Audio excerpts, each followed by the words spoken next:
Welcome to Sacrilegious Discourse. For this is what the Sovereign Lord says. Why do you need prophets to tell people who you are and what you want? If you can justify everything that the God of the Bible has done, then you can justify any of your behavior. A lot of this mentality is trickling into what is now mainstream right-wing Christianity. I am capable of empathy greater than this God of the Bible. This is a Bible that they tell kids. This is the good Lord. This is the good book. He is fantasizing about murder, mass murder. Head over to sacrilegiousdiscourse.com right now to find out how to leave us a review or support us on Patreon.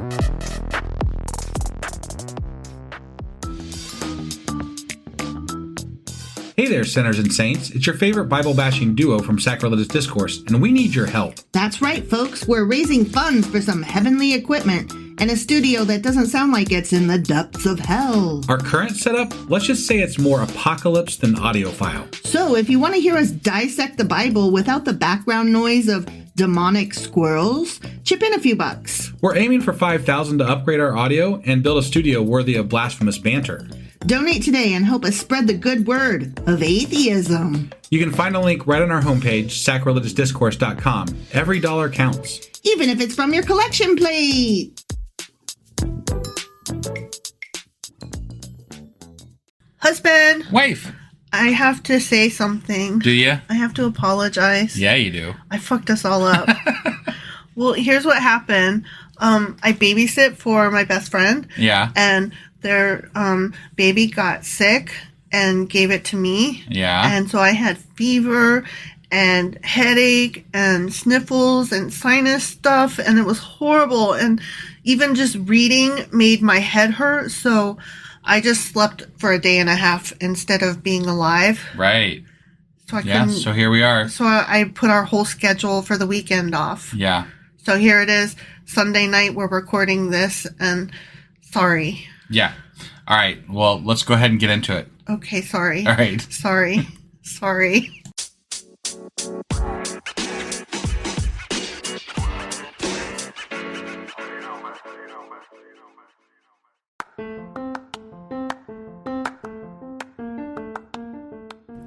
Welcome to Sacrilegious Discourse. I'm husband. And I'm wife. Together, we're reading the Bible for the very first time.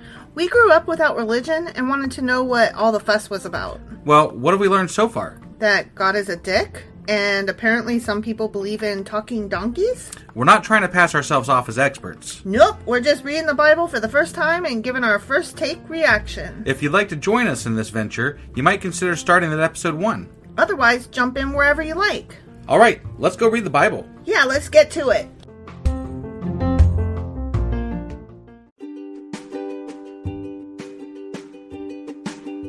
Hey wife, did you know that Anchor is sponsoring our show? Really? Don't we use Anchor to distribute our podcast on Spotify and Apple Podcasts? Yeah, and we are on just about every other platform available as well, thanks to them. Why do we use Anchor as our podcasting service? Well, they make editing and distributing our show a breeze. What if one of our listeners wants to start their own podcast? Then they should head over to anchor.fm or download the app to get started. Awesome! You guys should go do that right now! Husband! Wife. Even though it's late, do you know what we're doing? We're doing the... Sacrilegious Book Club! Yeah, that. See, you can't ask me. You're the one that has to say it. Well, I wanted to make sure you knew what we were doing. But how do you know I knew? I just threw it back at you. Because if you threw it back at me, then that tells me that you know. It could also be the Saturday Q&A. But that's not what we're doing, because we already did that. I know, but But we already did that. You can only officially narrow it down to 2. But we already did that. So there was only 1. You expect me to remember what I did yesterday? Well, we literally just talked about it, so yeah. When did we talk about it? Right before you hit record, you said... I can't remember a few seconds ago. Oh my god. Okay, just stop. This is ridiculous. So, we're doing the book of Leviticus. Okay. That is what we're doing. What pages was it going over? In Asimov's Guide to the Bible, it is pages 154 through 164. We did not break it up into sections thus far, or... because of that. What am I saying? I have no idea. We did not break it up into sections because it's only 10 pages long. Oh, okay. So I'm doing the whole book. Whole book. The whole book. One shot. One shot. Okay. Sorry. Awesome. I'm still not all here. I'm kind of sick, so All right, sorry. let's go Again, do this. sorry. Bye. Hey, wife, do you like coffee in the morning? I sure do, husband. Morning, noon, night. Which reminds me, I need to add that to our grocery list because we're running low. Wait, before you do that, check out the website ungodlybrew.com where you can purchase a pound of your favorite flavor of coffee. What if I want more than 1 pound? Either order a larger amount, or better yet, get 10% off by setting up a subscription for every 2 weeks or a month or whatever works for you. Did you set up something special for our listeners? You know I did. Exclusive for our listeners, get an additional 10% off subscriptions by entering the code Sacrilegious Coffee at checkout. That's a hellishly good deal. Ungodly Brew is hellishly good coffee. Okay, so we are doing the book of Leviticus in Straight Asimov's Guide to the Bible. Straight through. We're in the Old Testament. All of Leviticus. Yeah, starting on page 154. All of it. The whole thing. The whole thing. Ready? Yeah, I'm ready. Okay, so first of all, he starts with an explanation of why this particular book is called Leviticus. Okay. And this kind of makes sense, but I'm like, oh. It's the Levi tribe. Yeah, but okay, listen. So in Hebrew, the first words are, and he called. Okay, so the Hebrew title of the book is actually called. Okay. Remember how Levite equals priest and vice versa? Priest equals Yes. Levite? Like we just discussed that. Right. So this book is about stuff that the priests are super interested in. Right. At least in the Bronze Age.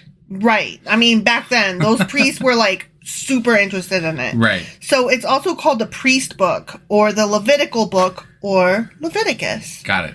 So we find, I'm just saying, like, real quick here, like some of these rules aren't adhered to quite as stringently when we get further on into the Bible. Oh, no, they are not. And Asimov has zero problem pointing out those things, which I love about him. Right. And speaking of love about him, I just loved this phrase.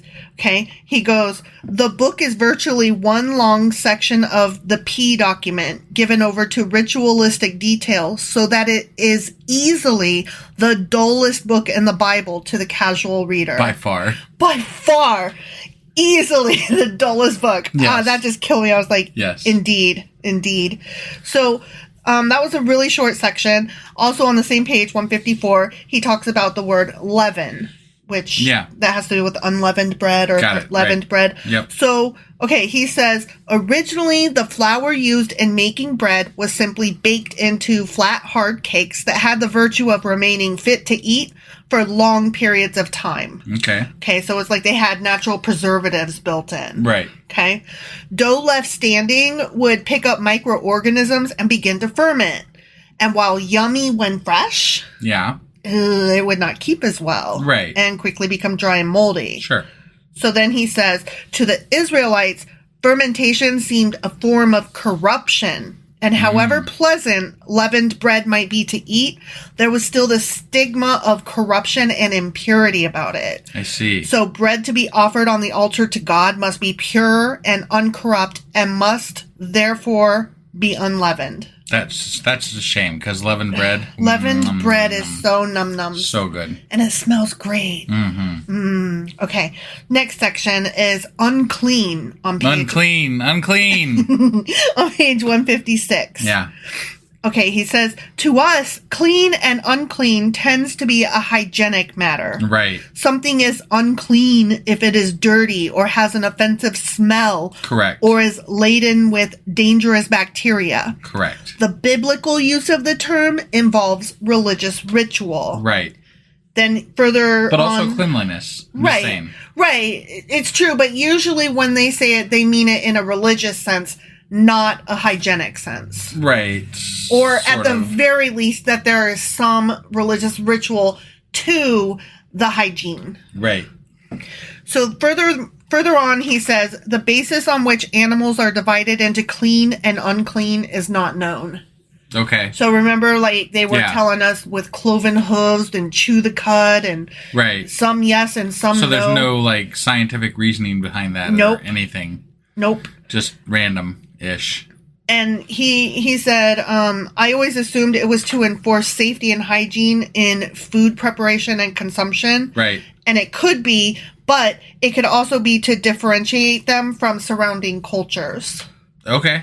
Because the more that you have specific rules that are like, this is how our club operates. Right. Then it gives you something that sets your club apart from all the other clubs around you. Yeah, and I suppose if you're hunting different stuff than the other ones, then that makes it easier to hunt for stuff. Right? True. Just saying. But it's also like, in Mean Girls, we wear pink on Wednesdays. Right. Like that kind of thing. Yeah. So, okay, next section is the Day of Atonement, page 157. Okay. Mm-hmm. In addition to the rules about cleanliness, Leviticus is also concerned with the consequences of sin. Yeah. So he says, Asimov says, to sin, that is, to disobey the commandments of God, involves separation from God.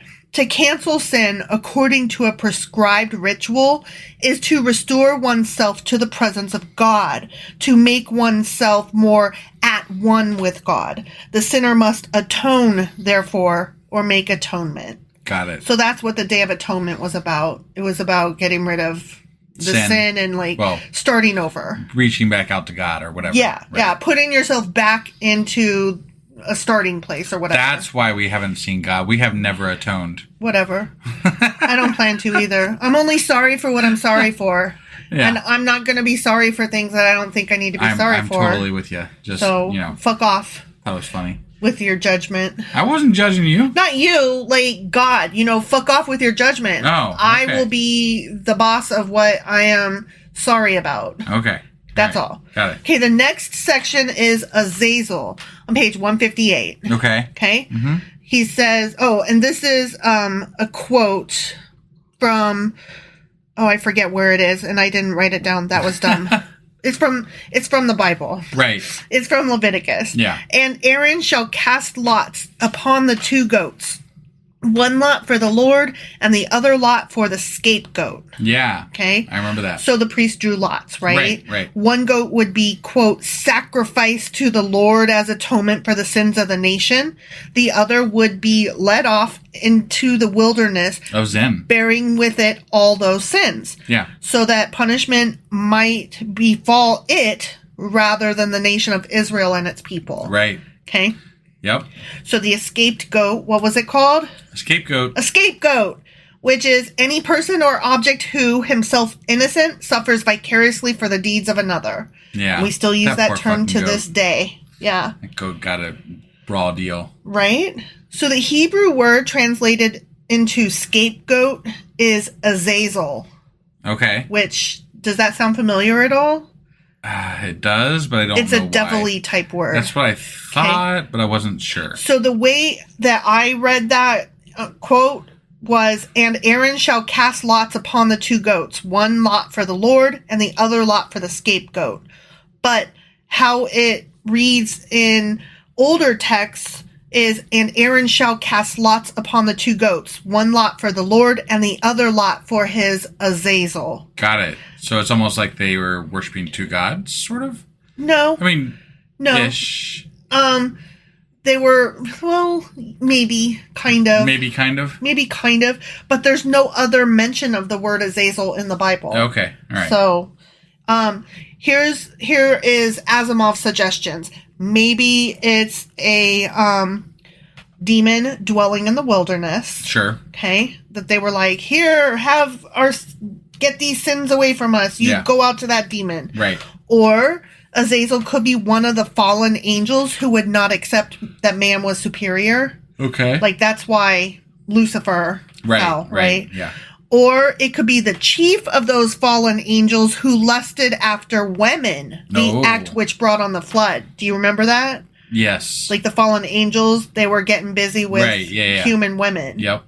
And then God was like, this is gross. Right. My angels are fucking my people. Yeah. Nasty. Making giants.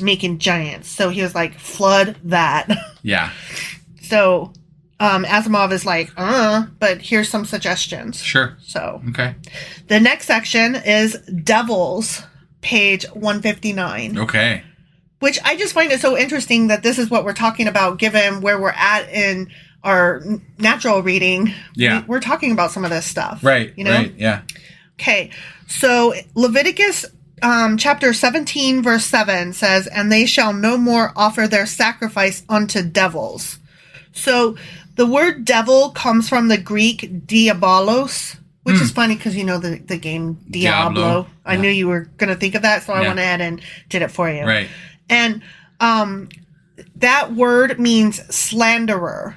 So Asimov says the name applies to evil spirits that slander God in men's ears, urging them on to disobedience and sin.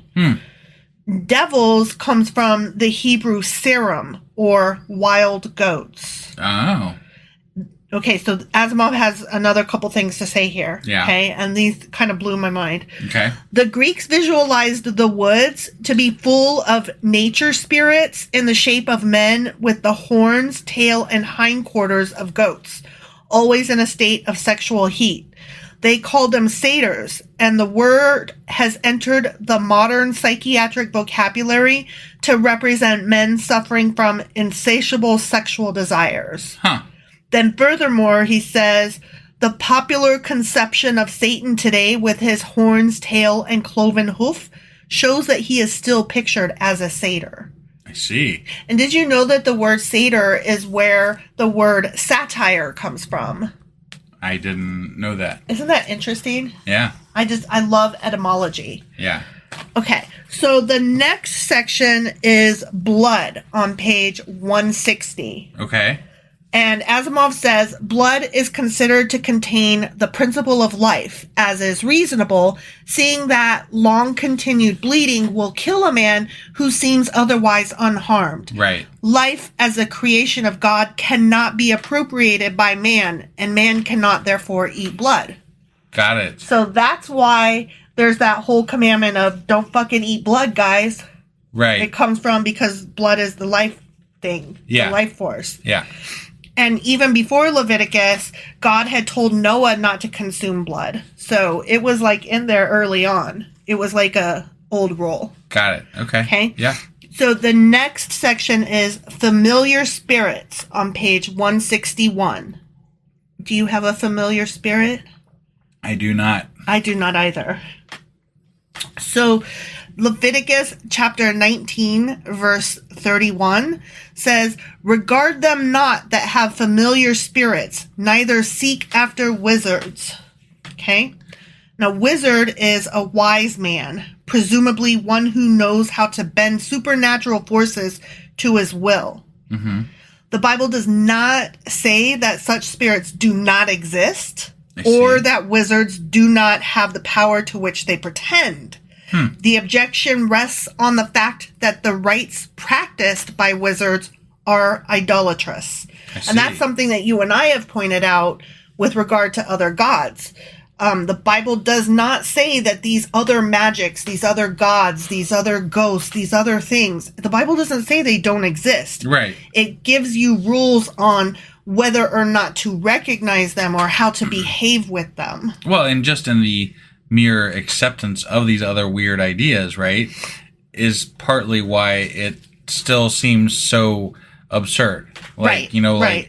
like the Bible allows for these things to exist. Therefore, we all agree now that those other things don't exist, but we still don't agree on God. Right.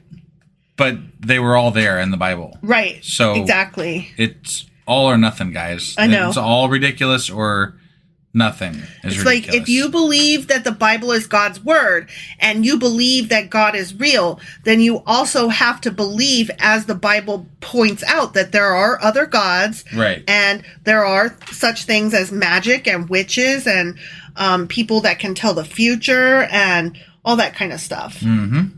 So the feminine word for wizard is, of course, witch. Got it. And so women bore the brunt of that tagline much more heavily than men did. Don't you think? Because Yeah. wizard is like cool, and Yeah. you know, witch is like burn at the stake. And yeah, drown and them. that is specifically stated in the Bible, thou shalt not suffer a witch to live. Right. And so a lot of old women or women who lived on their own would get that treatment. right. That right. men did not.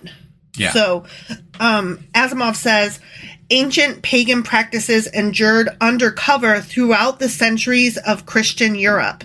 Fighting witchcraft was sometimes Christianity's way of fighting an older and competing religion. It Yeah. I mean, obviously, it still kind of is a little bit. Yeah. Like, they still treat it as an enemy. Right. At some level. Right. Like, obviously, they're not out there, like, fighting it, but... But they would say that, we're being Christian and we're just fighting, we don't want witches to live. But what they were really doing was fighting pagans. Right. So I just found that really interesting. Yeah. So the next section is Molech on page 162. All right, Molech.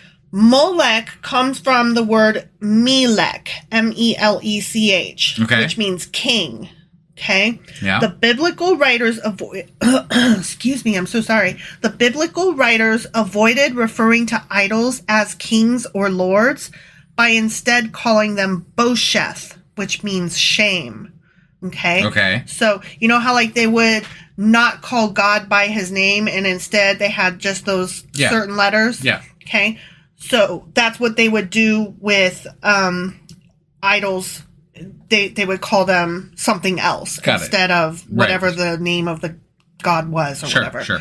Okay? So the word Bosheth, shame, became Melech when diacritical marks were added and eventually Melech became Molech. I had to go back and look, wait, what again are diacritical marks? Yeah. Do you remember when they wouldn't call God by his name, so they used those letters instead, and then they put the pronunciation marks underneath. The Jewish scholars placed little diacritical marks under the Hebrew consonants, indicating the vowel sounds that went with each of them in each particular word. Got it. Okay? And we covered that like several pages back, or several sections back, but I just wanted to reiterate that it applied to more than just the word God or Yahweh or Yahweh. Got it. It also it applied to anything that they wanted to make sure people throughout history would remember how to pronounce once memory was gone of how to pronounce it. Sure.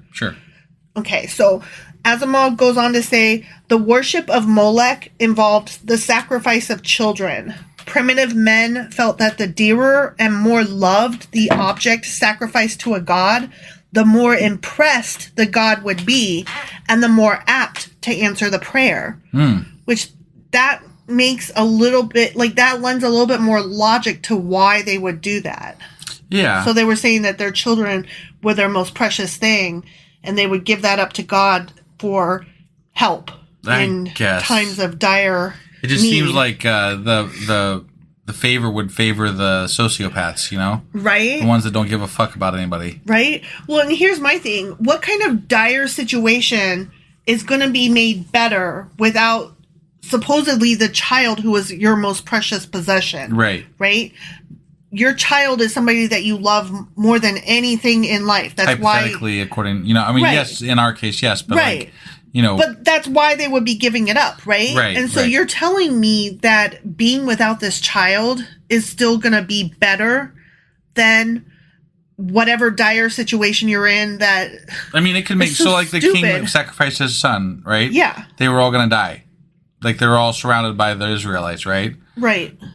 Is it better that his son dies or that all of his people die? So he did it to save his people, but these regular, ordinary people were sacrificing their children. Right. But I'm just saying, like, there could be circumstances where maybe it would be deemed okay. No, I get it. I get it. That king who killed his son, even though it's gross and despicable and stupid, like, I get why he did that. He did it because he thought it was best for his people. Right. Therefore, you can look at that as, in ignorance, though, he did commit an honorable act.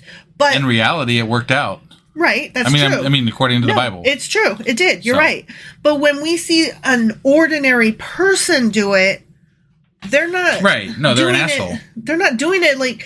You don't owe your whole, like, I'm going to kill my kids so that the entire land will... have crops or something. Yeah, like, that just seems so... Yeah, no, fuck that. Stupid. I don't know. Whatever. I can't possibly get into the mindset. I'm just way too biased and of this century. Right. So Asimov goes on to say many men of the period applied the word Melech to Yahweh and assumed themselves to be sacrificing to God in an approved manner, as Abraham was ready to do in sacrificing Isaac. So they did not necessarily view this as a competing... they thought they were worshiping Yahweh. Yeah. Interesting. So it's just another way that different religious practices kind of intermingled. So it's also almost like Baptist versus Lutheran. Yeah. Like... Really. Or Baptist versus Catholics, you know, like... Who's got the right of it? Sure. No, you're both stupid. Right. So the next and final section is Jubilee, and that is on page 163. Okay. Jubilee was a special festival which was never put thoroughly into practice, which I think is funny. Yeah, that is funny. Right? Asimov says, in a way, it was a method of starting things fresh every half century so as to prevent the accumulation of economic injustice. It was a beautiful idea, but impractical. Okay. So, I mean... It never really... They didn't want to give up their slaves. Really. That's what it boiled down to. So. And they didn't want to switch out. Right. You know? Right. I don't know if it was impractical, but people didn't practice it. Well, people were involved. That made it impractical. Sure. People are greedy fucks. Yeah. The Book of Jubilees, this is something separate. Okay. There's this item called the Book of Jubilees. Got it. It was written about 100 BCE. And it's sometimes called the Lesser Genesis or the Book of Division. It's an ancient Jewish religious work of 50 chapters. Okay. And 1,341 verses. Damn. The book is considered one of the pseudepigrapha. I'm sure I'm pronouncing that wrong. Right. I'll tell you again what that means in a second. Okay. It's considered a pseudo whatever by Roman Catholic, Eastern Orthodox, and Protestant churches. It is also not considered canonical within Judaism outside of Ethiopian Jews. Okay. Pseudepigrapha are falsely attributed works, texts whose claimed author is not the true author, or a work whose real author attributed it to a figure of the past. So it's just like false works that are still like some would consider the Dead Sea Scrolls to be this pseudepigrapha. Right. But they're not. Right. But anyway, this book was well known to early Christians, and the text was also utilized by the community that originally collected the Dead Sea Scrolls. No complete Greek or Latin version is known to have survived, but there is some like odd translation and some like weird language that I've never heard of. Right. That is believed to be the only translation available to us today. Gotcha. And it was part of the Dead Sea Scrolls. Interesting. The Book of Jubilees claims to present, quote, the history of the division of the days of the law, of the events of the years, the year weeks, and the jubilees of the world, as revealed to Moses by angels while he was on Mount Sinai for 40 days and 40 nights. Okay. And so Asimov mentioned the Book of Jubilees, and I kind of went down a little bit of a rabbit hole and looked it up, and that's where I got all that extra information about it, because I was like, I'm sorry, say what? Right, The Book of who? Right. The Jubilee of what? Yeah. So it's just a thing that's out there that is basically like a Jewish fable kind of thing. Gotcha. Okay. Gotcha. So that is it for Leviticus. Okay. And next weekend we will start the Book of Numbers. Numbers goes from page 165 to page 192. Okay. So for our first one, we're just going to read pages 165 to 174. Okay. And that will cover the following topics: Numbers, the sum of the congregation, the Ethiopian woman, Caleb, Zin, Kadesh, Korah, Dathan, and Abiram, the pit, and Mount Hor. Awesome. Okay? Yeah. So that's that. All right. Okay. Well, that was fun. We learned quite a bit. Fun and interesting. Yeah. That was the whole book of Leviticus. Right. That was the whole fucking book of Leviticus. I'm so glad he buzzed through it. Right. He buzzed through it so much better than I did. Yep. All right. Well, that was our book club for the week. And apologies again for it being late. Yeah. So our replay will be coming out here in just a second, too. So as soon as I get done posting this, The replay will be coming out as well. So we will see you next week for Sacrilegious Book Club. Yeah. Bye. Bye.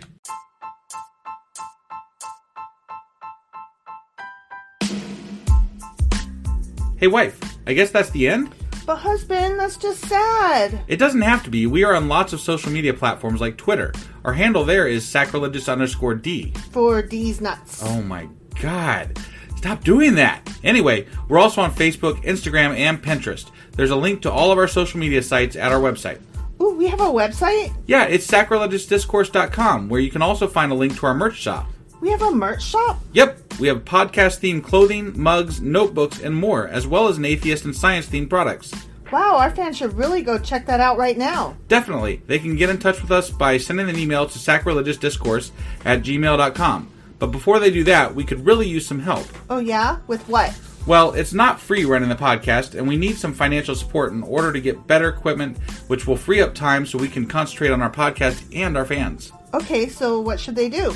Head over to patreon.com/sacrilegious discourse and sign up as a contributor on our podcast. Supporters there receive additional bi-weekly episodes that we record just for our Patreon members for as little as $2 a month. Also, we'd really appreciate it if you would like and subscribe on whatever platform you're using. And Apple Podcast reviews help us out tremendously.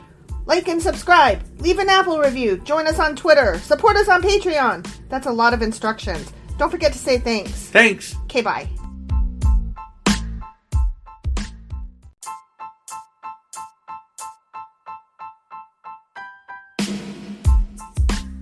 Hey, wife, I guess that's the end? But husband, that's just sad. It doesn't have to be. We are on lots of social media platforms like Twitter. Our handle there is sacrilegious_D. For D's nuts. Oh my God. Stop doing that. Anyway, we're also on Facebook, Instagram, and Pinterest. There's a link to all of our social media sites at our website. Ooh, we have a website? Yeah, it's sacrilegiousdiscourse.com, where you can also find a link to our merch shop. We have a merch shop? Yep, we have podcast-themed clothing, mugs, notebooks, and more, as well as an atheist and science-themed products. Wow, our fans should really go check that out right now. Definitely. They can get in touch with us by sending an email to sacrilegiousdiscourse@gmail.com. But before they do that, we could really use some help. Oh yeah? With what? Well, it's not free running the podcast, and we need some financial support in order to get better equipment, which will free up time so we can concentrate on our podcast and our fans. Okay, so what should they do? Head over to patreon.com/sacrilegious discourse and sign up as a contributor on our podcast. Supporters there receive additional bi-weekly episodes that we record just for our Patreon members for as little as $2 a month. Also, we'd really appreciate it if you would like and subscribe on whatever platform you're using. And Apple Podcast reviews help us out tremendously. Like and subscribe. Leave an Apple review. Join us on Twitter. Support us on Patreon. That's a lot of instructions. Don't forget to say thanks. Thanks. Okay, bye.